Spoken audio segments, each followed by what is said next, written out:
The man I loved walked away the night I almost lost it all. I did not scream. I did not run after him.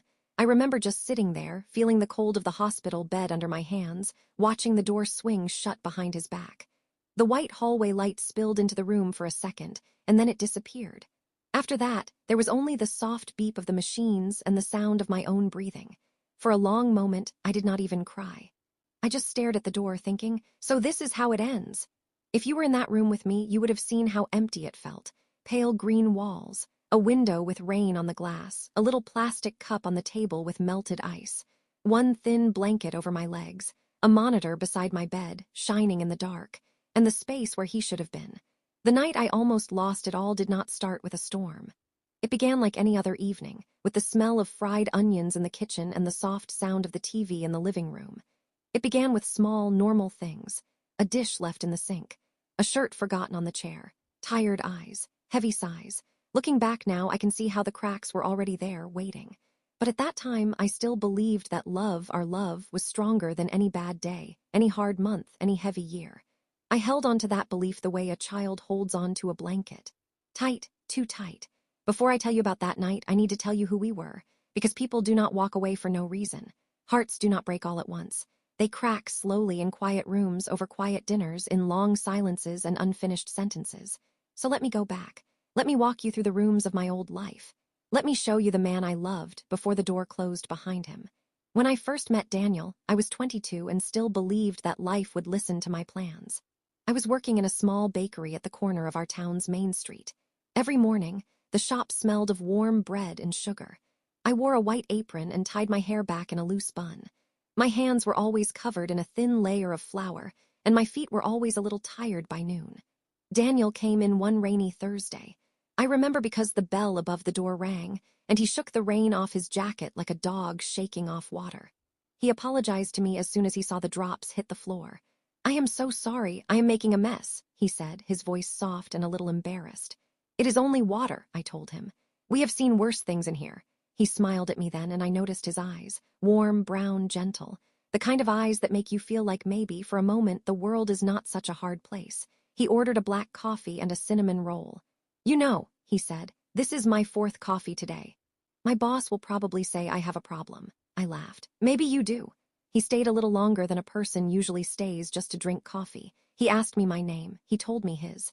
He said he worked at a small office nearby, doing something with numbers and papers that sounded very boring to me. Before he left, he said, "I hope this is not strange, but I think I will come back. The coffee is good. The company is better."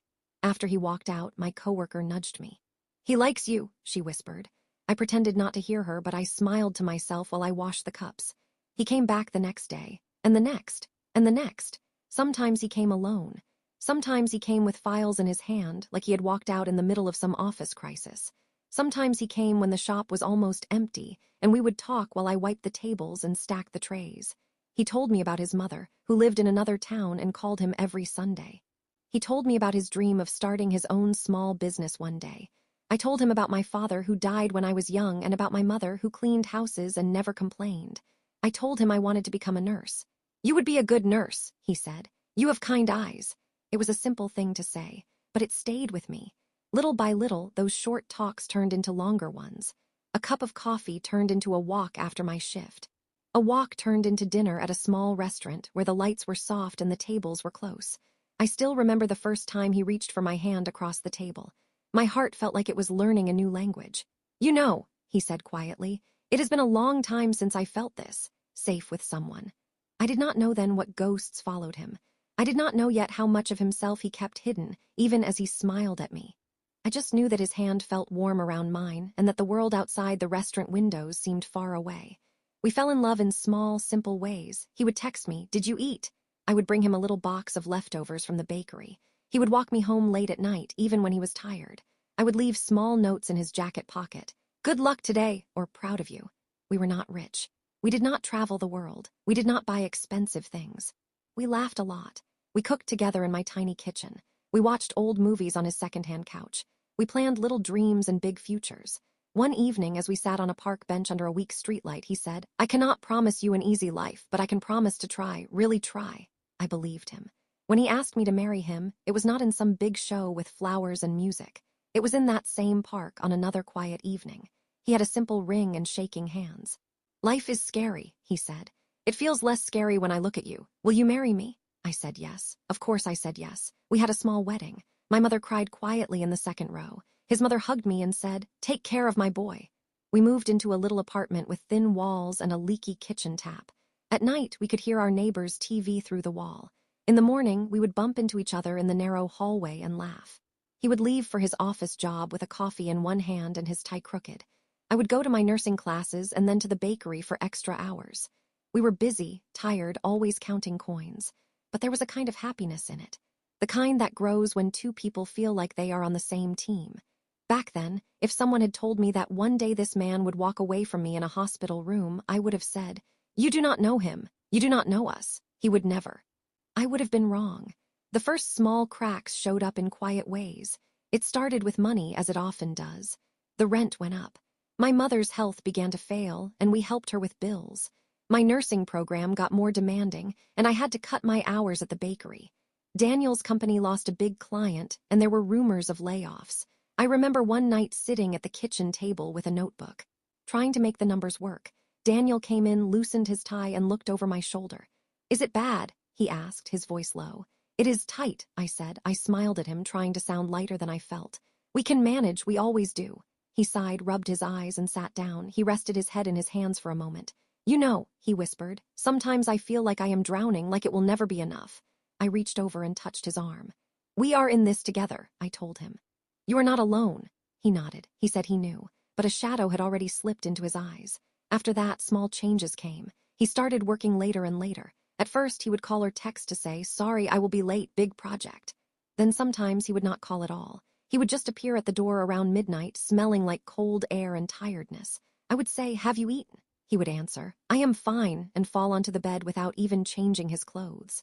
On weekends, when we used to cook or walk in the park, he would sit on the couch with his laptop open, staring at spreadsheets or emails. I would stand in the doorway and watch him, feeling like I was watching him through glass. Close, but somehow out of reach. When I tried to talk about it, he would say, "I am just tired.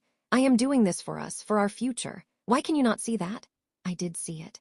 But I also saw the way his shoulders were always tense, the way he flinched when his phone buzzed, the way he sometimes stared at the wall like he was somewhere far away. One night, after we had a small argument about him missing dinner again, he said something I did not forget. "I am trying so hard," he said, his voice shaking, not with anger but with exhaustion. "And it feels like whatever I do, it is not enough. For work, for you, for anyone." I reached for him, but he stepped back, not harshly, just a little. "I need you," I said softly. "Not just your money, your mind, your heart, your laugh. I miss you even when you are right here." He looked at me, and for a second the walls between us seemed thin. I saw the man from the bakery, the man from the park.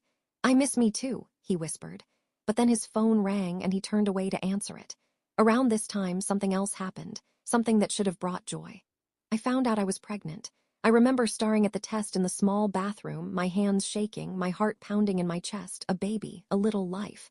I walked out to the living room slowly, holding the test like it was made of glass. Daniel was sitting on the couch, his eyes on his phone. "Daniel," I said. My voice sounded strange in my own ears. He looked up. "Yeah, I need to show you something." I sat down beside him, took a deep breath, and held out the test. He stared at it. For a moment his face was blank, then his eyes widened. "Is this?" "Yes." He looked at me. I saw fear, but I also saw something else, a light, a softness. "We are having a baby?" he asked. I nodded, and tears filled my eyes. He pulled me into his arms and held me very tight. "Oh my God," he whispered into my hair. "Oh my God." We sat like that for a long time. He kept saying, "We will figure it out. We will make it work, I promise." For a few weeks, everything felt different again. He came home earlier. We lay in bed at night, our hands on my belly, even though there was nothing to feel yet. "Do you think it will be a boy or a girl?" he asked. "I do not know," I said. "I just want it to be healthy." He smiled. "We will be good parents, right?" I smiled back. "We will learn." We started to make small plans. We looked at baby cribs online, even though we could not afford any of them yet. He joked about names. "What about something strong like Michael?" he said. "What about something sweet like Lily?" I answered. Our worries did not vanish, but they moved to the side like clouds pushed by a new wind. The baby became our new center, but life does not always respect new centers. At my 3-month checkup, the doctor frowned as she looked at the screen. "Your blood pressure is a little high," she said. "I want to keep an eye on this. You need to rest more, less stress." I smiled and said I would try. But inside, I knew rest was a luxury we did not really have. At home, when I told Daniel, he frowned too. "You have to rest," he said. "The baby is more important than anything." "I will, I promise," I said. "But we still need money. I cannot just stop everything." He looked away. "Maybe I can find more work or something." He did not sleep much after that. I could feel him turning next to me at night, hear him sighing in the dark. The next months were a mixture of small joys and quiet fears. The first time we heard the baby's heartbeat, I cried. The sound was like a soft drum in a far-off room. Daniel held my hand so tightly that it almost hurt. "Listen," he whispered. "That is our child." We walked out of the clinic into the sunshine, smiling like we had a secret inside us. But the doctor's words stayed with us. "High risk," she had said. "We must watch you closely. Your blood pressure, your swelling, everything." I tried to rest more. I stopped working at the bakery. That meant we had less money. That meant Daniel had more worry. He started taking on extra projects at work. He came home later again. His eyes had dark circles under them. His shoulders were always tight. "Are you okay?" I asked him one night as he sat at the table, staring at some papers. "I am fine," he said too quickly. "Daniel." He looked up at me. For a second, his mask slipped. "I am scared," he said quietly. "Of being a father, of failing you, of not being enough." I walked over to him, put my arms around his neck from behind, and rested my chin on his head. "We will do this together," I whispered. "You are not alone." He nodded. I could feel his heartbeat under my arms. It was fast, but fear has its own voice. And tired people do not always hear the people who love them. The small cracks grew wider. Some evenings, when he finally came home, he would stand in the doorway for a second and just look at me like he was checking if I was still there. "How was your day?" I would ask. He would shrug. "The same. Anything good happen?" "Not really."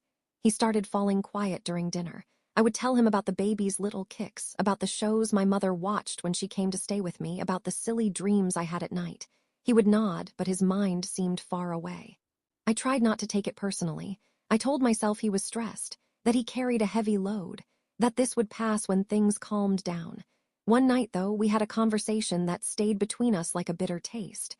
I had been reading online about taking some time off after the baby was born. "I think I will stay home for at least 6 months, I told him gently. "Breastfeeding and all that. Then maybe I will look for part-time work." He stared at his plate. His fork stopped halfway to his mouth. 6 months, he repeated. "Maybe," I said. "We can see how it goes. I just think the baby will need me, and my body will need time to heal." He put down his fork. "And what about money?" he said. His voice was flat. "We will manage," I said. "We always do." He gave a little shaky laugh. "You always say that. We will manage. Do you know how that sounds to me?" "It sounds like, you will find a way, Daniel. You will work more. You will carry it." His words surprised me. "That is not what I mean," I said softly. "I am trying my best too." "I know you are," he said quickly. I feel like I am holding up a roof that keeps getting heavier, and if I let go for 1 second, everything will fall." I reached for his hand. "We are under the same roof," I said. "It is our roof, not just yours." He pulled his hand away, not angrily, just like he did not have the strength to hold it. "You do not understand," he said. "You think love will fix everything. Love does not pay bills. Love does not buy diapers. Love does not pay hospital bills if something goes wrong." The words, "if something goes wrong," hung in the air. We both fell silent. After a while, I stood up and started clearing the plates. The clink of the dishes sounded very loud. In my heart, a small voice whispered, "Something in him is breaking." But I did not know how to fix it. As my belly grew, so did my worries. My feet swelled, my back hurt. I had headaches that would not go away. At my checkups, the doctor kept frowning. "You need more rest," she said. "You need less stress." She looked at Daniel. "She should not be alone so much. Do you have family nearby?" "My mother can come sometimes," he said. "And her mother, too." "Good," the doctor said. "You both need support." At home, I tried to follow her advice. I rested more. I stopped doing heavy chores. My mother came to stay with me for a few days each week. She would cook and clean and sit beside me, her rough hands gentle on my hair. "Do not worry so much," she would say. "Bobbies feel their mothers worry." "I am trying," I would answer. Sometimes, when she went to bed, I would sit on the couch and wait for Daniel. The clock would move past 10, past 11. When he came in, he would smell like office air and cheap coffee. "You should be asleep," he would say, seeing me awake. "I wanted to see you," I answered. "I am tired," he said. "We can talk tomorrow." But tomorrow, something else would come up. There was always more work, more phone calls, more tired silence.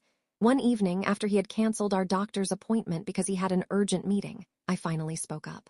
"I feel alone," I said to him quietly as he changed his shirt. He stopped for a second, his back to me. "You are not alone," he said. But I feel alone, I repeated, my hand on my belly. I am scared. The doctor says this is risky. I do not sleep well. I miss you, Daniel. I miss talking to you. I miss feeling like we are on the same side. He turned around. His eyes looked tired, but also a little angry, though I could not tell if it was at me or at himself or at the whole situation. What do you want me to do? He asked. Quit my job. Stay home and hold your hand all day. Will that help when the hospital sends a bill? Will that help when the baby needs clothes? I swallowed. I want you, I said simply. Sometimes, not all the time, just sometimes. He shook his head. I am doing the best I can, he said. I am sorry it is not enough for you. His words hit me in a soft place. It is not that you are not enough, I said, my voice starting to tremble. It is that you are not here, not really. He looked away. We are tired, he said finally. Maybe we should both sleep. He walked out of the room. I sat down on the edge of the bed and felt a heaviness inside me that had nothing to do with the baby. I did not know then that love can also be lonely, that two people can lie side by side and still feel like there is an ocean between them. The closer we came to the due date, the more fragile everything felt. It was early autumn by then. The days were cooler. Rain came more often. Our apartment windows fogged up at night. One morning, I woke up with a strange pain in my head and a tightness in my chest. My hands were swollen. My feet were like heavy stones. My mother, who was staying with us that week, took one look at me and said, "We need to call the doctor." I called the clinic. They told me to come in right away. Daniel was already at work by then. I called him too. "Can you come with me?" I asked. "The doctor says I need to be checked." There was a pause on the line. "I have a big meeting today," he said. "Can your mother go with you?" My heart sank a little. "She can," I said, "but I am scared." "I know," he said. "I am sorry. It is just this meeting is important for us, for money. Text me what the doctor says, okay?" "Okay," I said softly. My mother helped me dress and brought me to the clinic. In the exam room, the nurse took my blood pressure and frowned. The doctor came in. She listened to my heart, pressed her hands on my swollen feet, checked the baby's heartbeat. "This is not good," she said finally, her voice calm but firm. "Your blood pressure is very high. You have signs of preeclampsia. We have to admit you to the hospital now. We need to monitor you and the baby closely." "Now," I whispered. "Yes," she said. "Today, you and the baby are at risk if we wait." I felt the room spin a little. My mother gripped my hand. "Do what you must, doctor," she said. I nodded, but there were tears in my eyes. "Can I call my husband?" "Of course," the doctor said, "but do not delay. We need to get you to the hospital." In the hallway, I called Daniel with shaking fingers. He picked up on the third ring. "Hey," he said, "I am just about to go in. Make it quick." "I have to go to the hospital," I said, my voice barely above a whisper. "The doctor says it is serious. She says I have preeclampsia. She says the baby and I are at risk." There was a long silence. Then he said, "Now." "Yes, today, now." I could hear him breathing on the other end. I have this meeting," he said softly, like he was talking more to himself than to me. "If I leave now, I might lose the client. If I lose the client, I might lose my job." Tears started falling down my cheeks. "I am scared," I repeated. "Please." My mother was watching me, worry in her eyes. He sighed heavily. "I will try to come as soon as I can," he said finally. "Go with your mother. Text me the room number." "Okay," I whispered. We hung up. I looked at my mother. "He cannot come now," I said. "He has a meeting." She did not say anything. She just squeezed my hand and helped me walk toward the elevator.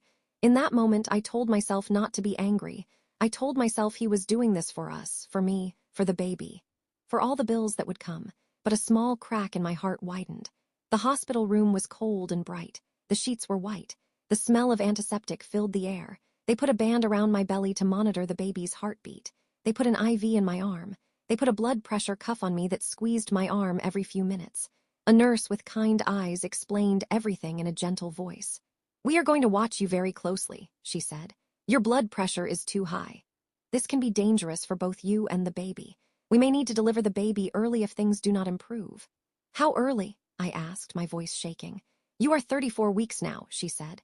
"That is early but not impossible. Many bobbies do well, but we must be careful." I nodded, trying to keep my tears inside.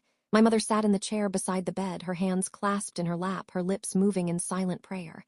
I texted Daniel the room number. No answer. Hours passed. Nurses came and went. The monitor beeped steadily. My blood pressure numbers flashed on the screen. Sometimes the nurses smiled and said, "Good, it is going down a bit." Sometimes they said nothing, which scared me more. I watched the door each time it opened, hoping it would be Daniel. A doctor came, a nurse, a cleaner, another nurse, no Daniel.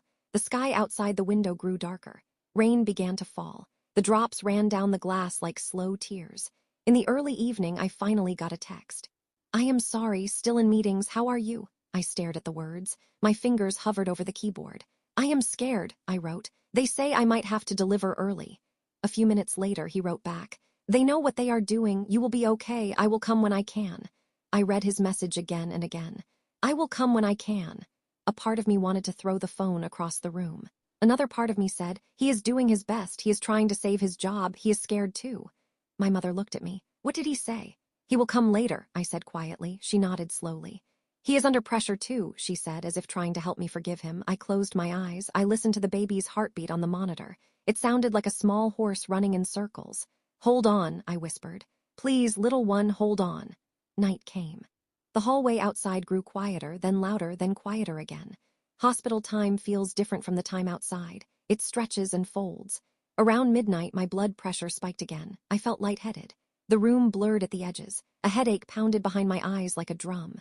The nurse came in, checked the numbers, and went to get the doctor. The doctor came quickly. She spoke in that calm, firm voice again. Your condition is getting worse, she said. We cannot wait much longer. We need to deliver the baby tonight. It is the safest choice for both of you now. Tonight, I whispered. Yes, she said. Soon. My mother gripped my hand. Do what you must, she told the doctor, her eyes shining with worry. The doctor nodded and left to prepare everything.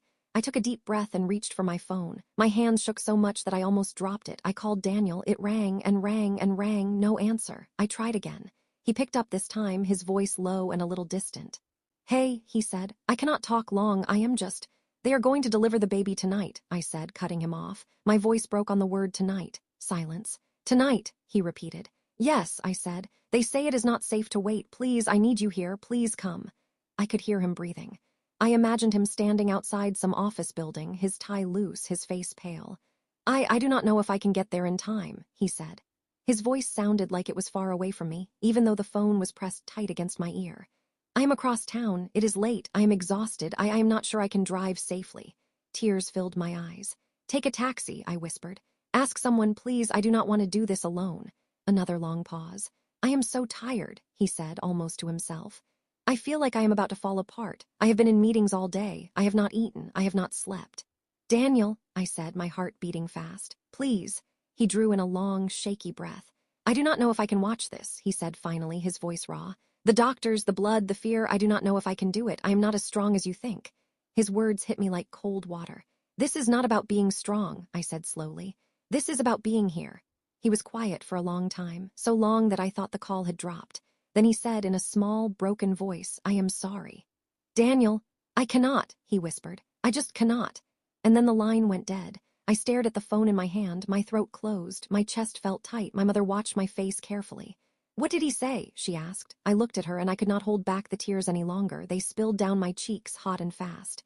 He is not coming, I said, her eyes filled with sadness. She reached over and pulled me into her arms as best she could, given all the wires and tubes. I am here, she whispered. You are not alone, I am here. But inside, I felt alone in a way I had never felt before. The man I loved was somewhere in the city, walking or standing or sitting, but not beside me. He had chosen not to be beside me. That was the night I understood that sometimes the people we love most do not show up when we need them most. Not because they do not love us at all, but because their own fears, their own weakness, their own cracks are louder than our cries. Knowing that did not make it hurt less. It just made the hurt feel quieter, deeper, like a stone at the bottom of a river. They wheeled me into the delivery room. The lights were bright. The air was cold. A team of nurses and doctors moved around me, speaking in gentle but quick voices. We are going to take good care of you, one nurse said, her hand resting on my arm. You are not alone. My mother could not come into the surgery area. She stood at the door, tears in her eyes, and blew me a kiss. I will be right here, she said. I nodded, trying to be brave. But inside, I was shaking. As they prepared me, I kept turning my head toward the door, half expecting to see Daniel rush in, breathless, saying, I am here, I am sorry, I am here now. The door opened and closed. More nurses came in. No, Daniel, they started the procedure. The anesthesiologist spoke softly in my ear. My body felt strange, heavy, and numb below my chest. My heart raced. My mind repeated, hold on, baby. Please hold on. Somewhere above the curtain they had placed, I heard the doctor say, we are almost there, you are doing well. I felt pressure, pulling, movement. No pain, but a strange emptiness, as if something was being taken out of me, which of course it was. Then after what felt like both a second and a lifetime, I heard a sound. A small, thin, fragile cry, my baby. Is it okay? I whispered, my voice shaking. Is my baby okay? The doctor's face appeared above the curtain. You have a little girl, she said with a tired smile. She is small, but she is breathing. The pediatric team is checking her now. Tears ran down the sides of my face. A girl, I whispered. My girl. I turned my head, trying to see, but all I caught was a glimpse of a tiny body covered in a thin blanket being carried to another part of the room. Can I hold her? I asked. Soon, the nurse said gently. We have to make sure she is stable first. She is early, but she is here. That is important. I closed my eyes. Thank you, I whispered, to the doctors, to the nurses, to God, to the universe, to anyone who was listening. Somewhere inside the fog of medicine and pain and relief, another feeling grew. He is not here. He is missing this. He is missing the first cry of his child. As they stitched me up, as they moved me to the recovery room, as they placed a small, wrinkled, perfect baby girl in a clear box beside my bed for just a moment so I could touch her tiny hand, the empty space where Daniel should have been felt larger and larger.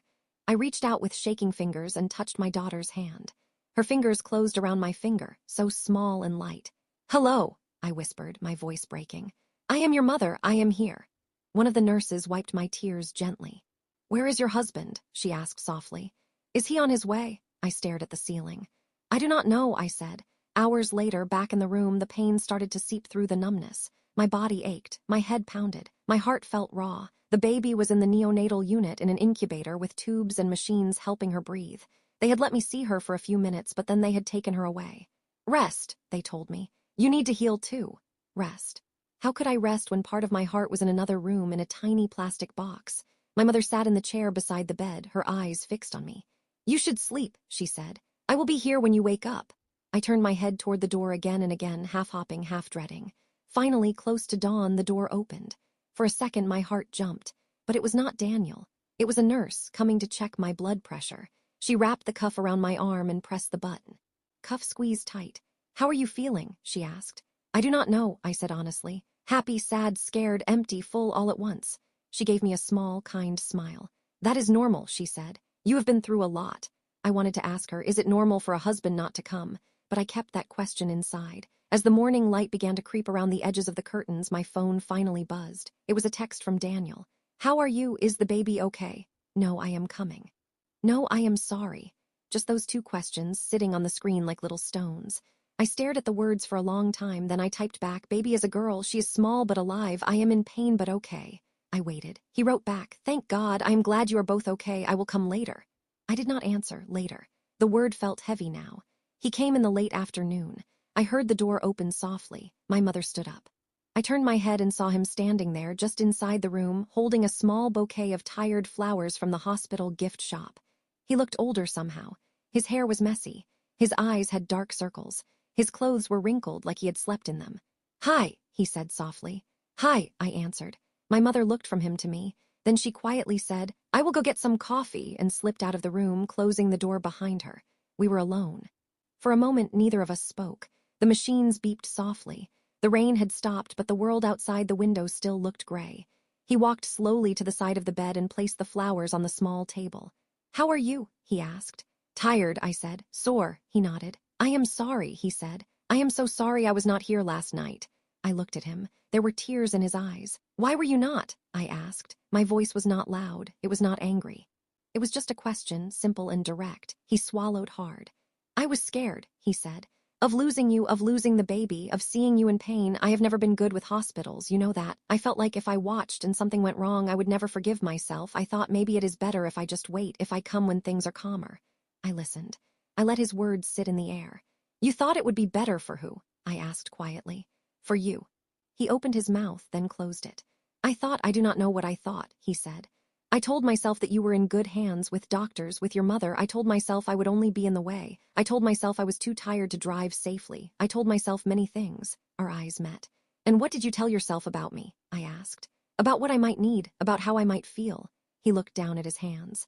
I told myself you would understand, he said in a whisper. Something inside me broke then. Not loudly, not like glass, more like a thin piece of ice cracking under weight. I did understand, I said. At first, I always tried to understand your tiredness, your fear, your meetings, your stress. I told myself you were doing all this for us. I told myself to be patient, to be soft, to be strong for both of us. A tear rolled down my cheek. But last night, I continued, my voice trembling. When they wheeled me into that room, when I heard our baby cry, when I thought I might die, I realized something. I realized that I was there alone, that you chose not to be there, and that understanding you had cost me more than I knew. He closed his eyes. I am sorry, he said again, his voice breaking. I am so sorry. His apology hung in the air like smoke. It was real, but it could not be touched. Do you want to see her? I asked after a moment. Your daughter. His eyes opened. They filled with something new. Yes, he whispered. Please. A nurse came and offered to take us slowly to the neonatal unit. They put me in a wheelchair. Daniel walked beside me, his hand lightly on the back of the chair, but it did not feel like we were together. It felt like we were two people walking in the same direction but living in different worlds. In the room with the incubators, the air was warm and full of soft beeping. Tiny bobbies lay in clear boxes, some smaller than my hands, with tubes in their noses. Our daughter was in one of them. A small, fragile thing with a little hat on her head, her chest rising and falling with the help of a machine. This is her, the nurse said softly. You can touch her through the holes, but be gentle. I reached in and touched her tiny foot. It was barely larger than my thumb. Hello, Lily, I whispered. We had decided on her name a few weeks before. I am here. Daniel stepped closer. Tears filled his eyes. She is so small, he said. She is strong, I said. She got that from somewhere. He did not answer. He reached into the incubator with one shaking finger and touched her hand. Hi, little one, he whispered. I am your dad. For a moment, I saw something soft in his face. A tenderness. A love. But beside that tenderness, there was also fear. Deep, deep fear. The next days were a blur of painkillers, nurses, visits to the neonatal unit, and long, quiet hours staring at the ceiling. I tried to focus on Lily, on her tiny fingers, on her slow progress. On the way the nurses would say, she is doing well today, and smile. Daniel came and went. Sometimes he sat beside my bed and talked a little. Sometimes he stood at the incubator and watched Lily sleep. But often he was on his phone, answering emails, taking calls in the hallway, leaving and coming back with a nervous look on his face. I have to keep things going, he said when I asked him to stay a little longer. They gave me a few days off, but there are still messages, still people who need answers. I cannot just drop everything. I nodded. I was too tired to argue. One evening, after a long day of tests and tears, my mother had gone home to rest. I was alone in the room when Daniel came in again. He closed the door and leaned against it for a moment, his eyes closed. Are you okay? I asked. He laughed, but there was no joy in it. I do not know what okay means anymore, he said. He came to the chair beside my bed and sat down heavily. I have not told you everything, he said quietly. My heart sped up. What do you mean? He rubbed his face with his hands. At work, he said. Things have been bad for a long time. That big client we lost months ago, we never really recovered. They have been slowly letting people go. I have been trying to hold on, taking on extra tasks, saying yes to everything. I thought if I could just prove I was valuable, they would keep me. I listened. The walls of the room felt closer. Yesterday, he continued, right before you called me about the delivery, they told me I might be next, that if things do not improve this month, I will be let go. He looked at me with empty eyes. When you called, he said, I felt like the floor disappeared under my feet. My wife in danger, my baby in danger, my job in danger, everything at once. I could not breathe. He swallowed. I walked outside, he said. I walked around the block 3 times. I thought about coming here. I really did. But every step felt heavy. My mind was racing. What if she dies? What if the baby dies? What if I arrive and they tell me I am too late? What if I watch them bleed? What if I cannot pay for any of this? My head was full of what ifs, and I could not move. I ended up sitting on a bench for hours, just sitting, staring at nothing. I must have looked crazy. He took a shaky breath. I am not telling you this to excuse myself, he said. I want you to know that it was not because I did not love you. It was because I am weak. The word hung in the air. I felt tears in my eyes again, but they were not only for me now. They were also, strangely, for him. I never wanted you to carry all of this alone, I said softly. You decided that by yourself. You shut me out. You tried to be a hero and forgot that I would rather have a human husband than a broken hero. He looked down. I do not know how to fix this, he whispered. I looked at him for a long time, at the man who had once made me laugh over coffee, at the man who had held my hand on a park bench and promised to try.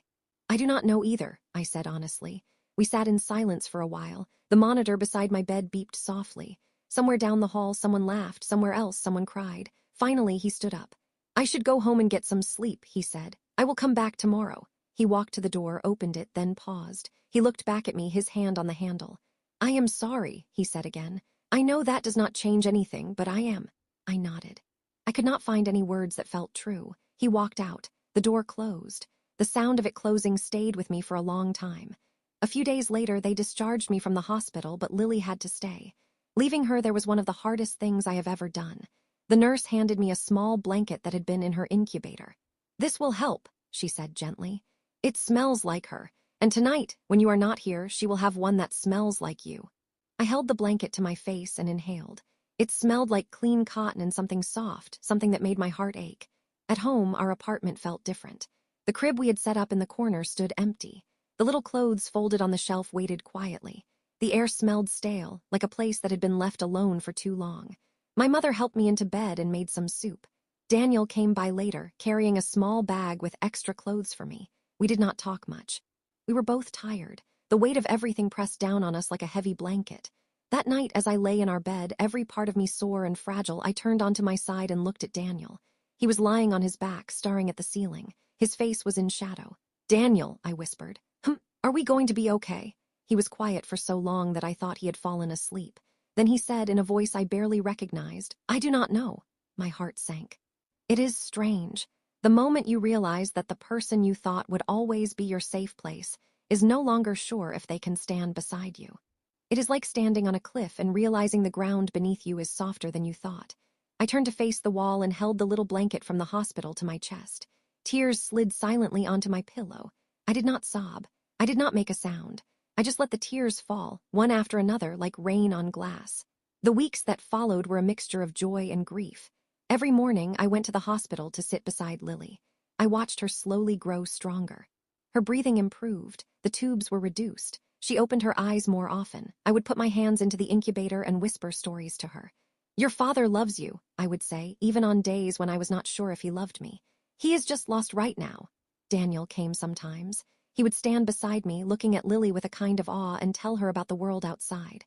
"You will like the park," he would say softly. "Your mom and I used to walk there all the time." Those moments watching him with our daughter, my heart ached. I could still see the man I fell in love with. He was there somewhere under all the fear. But then when we left the hospital and walked back to the car, something would close in him again. He would fall silent. His shoulders would tense. His jaw would tighten. I tried to reach him. "Do you want to talk?" I would ask. "I am fine," he would answer. "Just tired." Tired became our most used word. It covered everything. Pain, fear, distance. One evening, after a long day at the hospital, I found a letter on the kitchen table. It was in Daniel's handwriting. My heart started pounding before I even opened it. Inside, on simple lined paper, were these words. "I am sorry, I cannot do this anymore." My hands shook. I read on. "I feel like I am drowning every day. I am failing you. I am failing our daughter. I thought I could be the man you needed, but I am not. I am broken. I am exhausted. I am not strong like you. Last night, I lay awake and thought about everything. About the night in the hospital. About all the times I have not been there for you. About how you looked at me today like you did not know who I was anymore. I do not know how to fix what is broken in me. I do not know how to be a good husband right now. Maybe, by leaving, I will do less harm than by staying and falling apart in front of you and our daughter. I will send money. I will help with bills as much as I can. I want to be part of Lily's life, but I cannot live here. I cannot wake up every day and see what I have done to you. I am so sorry. I know I am a coward. You deserve better than this version of me. Maybe one day you will understand. Maybe one day you will even forgive me. For now, I have to go. Daniel." The room seemed to tilt. The edges of my vision blurred. I sat down slowly on the chair, the letter shaking in my hand. The words, "I cannot do this anymore," echoed in my mind. I felt a strange calmness wash over me, as if part of me had been waiting for this. For something to break fully, not just crack. I did not scream. I did not throw anything. I just sat there, listening to the ticking of the clock on the wall, feeling the emptiness settle around me like dust. The man I loved had not only failed to come when I needed him most. Now he was leaving, by choice. He walked away the night I almost lost it all. And then, slowly, he walked away from our life altogether. That night, after my mother went to bed in the small guest room, I sat alone in the kitchen with the letter in front of me. The house was quiet, too quiet. The fridge hummed softly. A drop of water fell from the kitchen tap at regular intervals. Outside, a car passed now and then, its headlights briefly lighting the window. In that quiet, my mind replayed everything. The bakery, the park, the wedding, the couch. The first flutter of the baby's kicks. The doctor's worried eyes, the hospital lights. The empty chair beside my bed, the incubator, the tiny fingers, the letter. I felt grief, yes. I felt betrayal. I felt sadness so deep that it almost had no name. But under all of that, there was something else too, something I did not expect.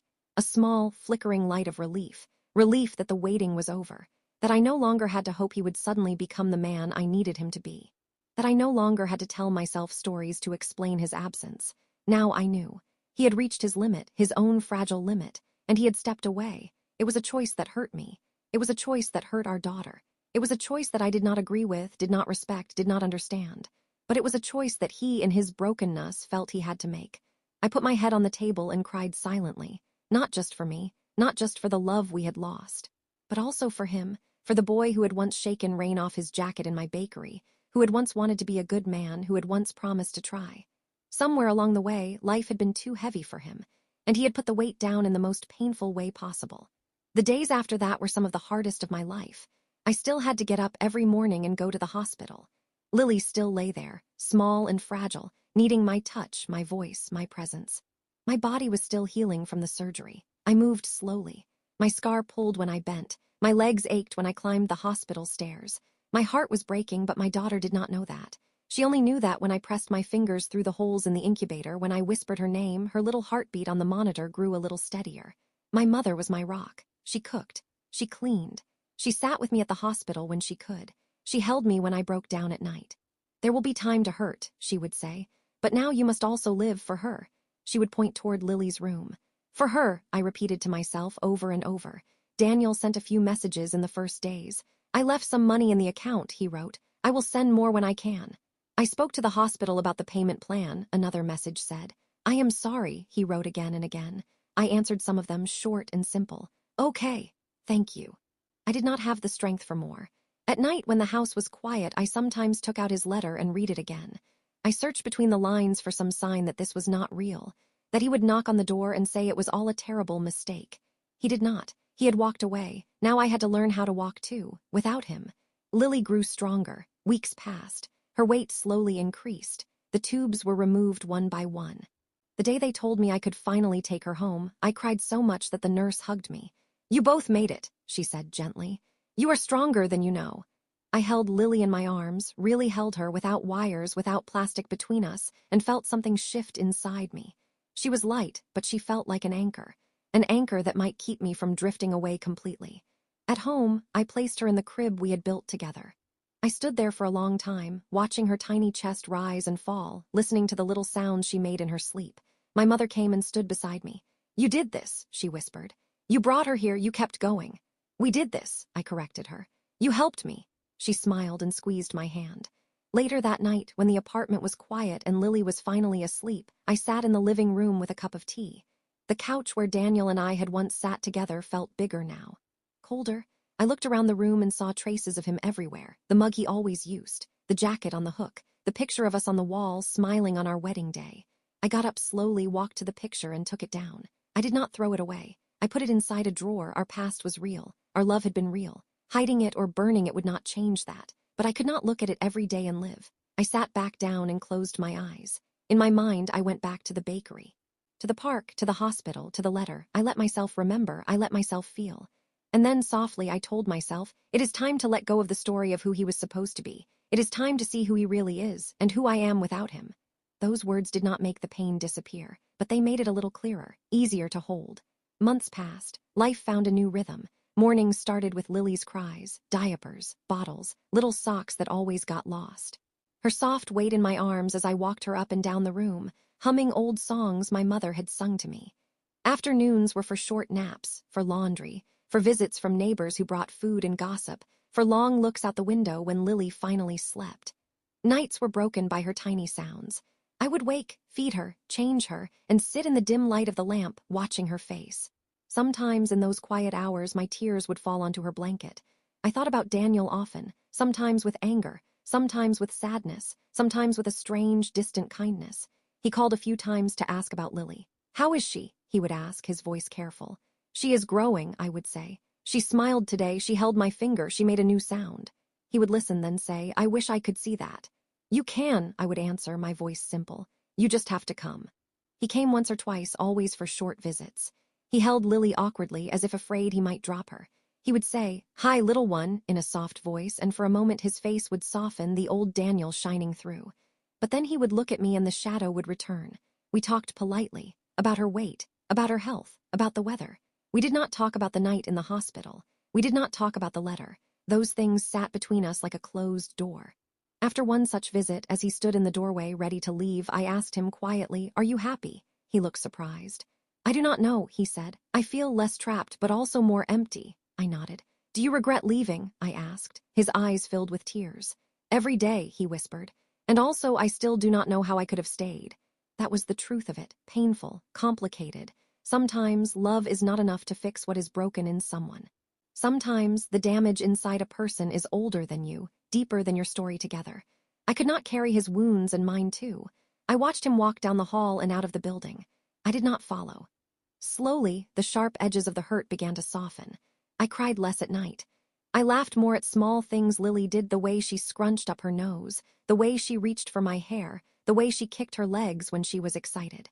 I went back to my studies little by little, taking online courses at first, with my mother watching Lily. "Why do you push yourself so much?" my mother asked one day as I sat at the table with my textbooks open and Lily in a carrier on my chest. "Because I want to build a life for us," I answered quietly. "A life that does not depend on someone who can walk away when it gets hard." She nodded slowly. "You are strong," she said. "I do not feel strong," I said. "Strong people rarely do," she replied. "But you are here, you are getting up. You are loving that child every day, that is strength." Her words stayed with me. Every exam I passed, every assignment I finished, felt like one more brick in a new foundation. A foundation under my own feet. Sometimes, on very tired days, I would sit by the window with Lily in my arms and think about the night in the hospital. I would remember the cold, the fear, the bright lights. I would remember the emptiness of that chair beside my bed. And I would remember something else too. I had survived. My heart had broken, but it had kept beating. My body had been cut open, but it had healed. I had brought a child into the world without the hand I had planned to hold. I had done it. Not alone, no, the doctors, the nurses, my mother, they had all helped me, but without him. And knowing that changed something deep inside me. I started to see myself not only as the woman he left, but as the woman who stayed. The woman who chose to live, to love, to keep going, even when everything fell apart. Years have passed since then. Lily is no longer that tiny baby in an incubator. She's a bright, curious child who asks too many questions and laughs at her own jokes. Sometimes, when she runs through the park, her hair flying behind her, I see a flash of Daniel in her. The way she tilts her head when she is thinking. The way her eyes crinkle when she smiles. He sees her sometimes. Not as often as I once hoped, but more often than I once feared he might. He picks her up on some weekends, takes her to the zoo or to a movie. He brings her back with small gifts, stickers, stories. They have their own relationship, complicated and imperfect and real. One evening, as I tucked her into bed, she looked up at me with serious eyes. "Mama," she said, "why do you and Daddy not live together?" The question hurt, but I knew it would come one day. I sat on the edge of her bed and took her hand. "Your daddy and I loved each other very much once," I said slowly. "But sometimes, love is not enough to make two people good for each other. We hurt each other without meaning to. We made mistakes. We were not ready for how hard life can be. Your daddy needed to go and figure out some things about himself, and I needed to figure out how to be strong with you." "Does Daddy not love us?" she asked. "He loves you," I said firmly. "Very much. His love just looks different. He could not be the kind of husband I needed. That is between him and me, but he is trying in his way to be your dad." She was quiet for a moment, thinking. "Do you still love him?" she asked softly. I thought about it. Once I would have said yes right away, out of habit, out of longing. Later I would have said no, out of anger, out of hurt. Now the answer felt more complex. "I will always care about him," I said. "He is part of my story, he is your father. But the kind of love I had for him when we were married, that love has changed. I loved who I thought he could be. Now I have learned to love who I am and who you are more." She seemed to accept that. Children often accept simple truths that adults make complicated. "Okay," she said. "I love you, Mama." "I love you too," I whispered, kissing her forehead. After she fell asleep, I sat in the living room with a cup of tea, thinking about her question. Do I still love him? In a way, yes. Not in the way that aches and longs and waits, but in a quiet way. A way that hopes he has found some peace. A way that sees his weakness and does not excuse it, but also does not let it define my own worth anymore. Because that is the thing I have learned. When someone walks away the night you almost lose it all, it is easy to think that it means you were not worth staying for, that you were not lovable enough, strong enough, important enough. But life has shown me the truth. His leaving spoke more about his limits than my value. My staying, my healing, my loving my daughter every day, that speaks about me. A few years after Lily's birth, I met Daniel again in a different way. One afternoon, I had finished my shift at the clinic where I now work. I stepped out into the street, tired but content. My feet hurt, my back ached, but my heart felt steady. I heard someone call my name. I turned and saw him. Daniel stood there, older, with more gray in his hair, a different tiredness in his eyes. Not the frantic, lost look I remembered from those days in the hospital, but something calmer. Sadder but calmer. "Hi," he said. "Hi," I answered. We stood there awkwardly for a moment, surrounded by the sounds of cars and people and life. "How are you?" he asked.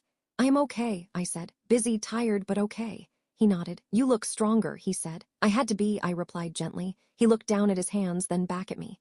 "I went to therapy," he said suddenly. "After I left, after everything. It took me a long time, longer than it should have, but I did." I felt a small, unexpected warmth in my chest. "I am glad," I said. He swallowed. "I have learned a lot about myself," he said. About fear.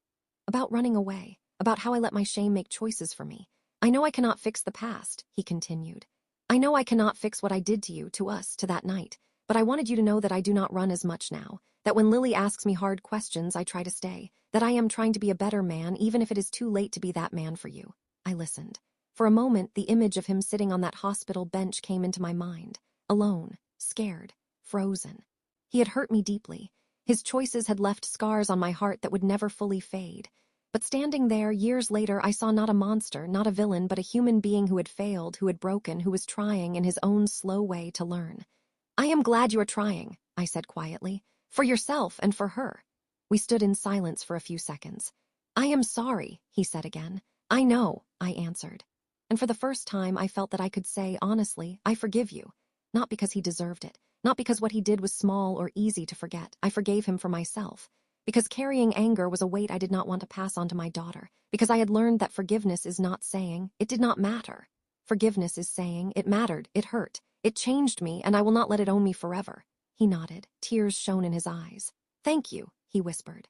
We said goodbye. As I walked home, the air felt different, lighter. The past had not changed. The night in the hospital was still the night I almost lost it all. But I was no longer standing in that bright, cold room, staring at the empty chair. I was walking forward. Sometimes, late at night, when Lily is asleep and the house is quiet, I sit at the window with a cup of tea and let myself think about everything that has happened. I think about the girl I was in the bakery, with flour on her hands and stars in her eyes. I think about the woman in the hospital bed, holding her breath as the door stayed closed. I think about the mother I am now, packing school lunches, checking homework, kissing scraped knees, going to work so I can care for other people in their darkest hours. I think about Daniel, about the love we had, about the fear that swallowed it, about the night he walked away.